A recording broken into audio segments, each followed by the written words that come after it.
Albatta yuragi ham. Hozir men boshqa rejim bor. Rejim u rejimda umuman bolaga zarar yetmaydi, sezmaydi ham yuragini tekshirayotganligini.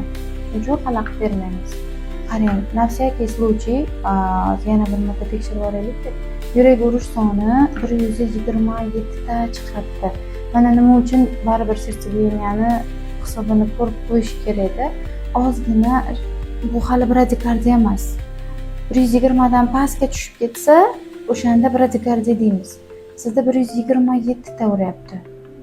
Bo'lishi mumkin har xil sabablar. Hemoglobin pastligi, qon izi quyuqligi, yana ham pastga tushib ketmasligini tekshirtirib qo'yishimiz kerak, хорошо?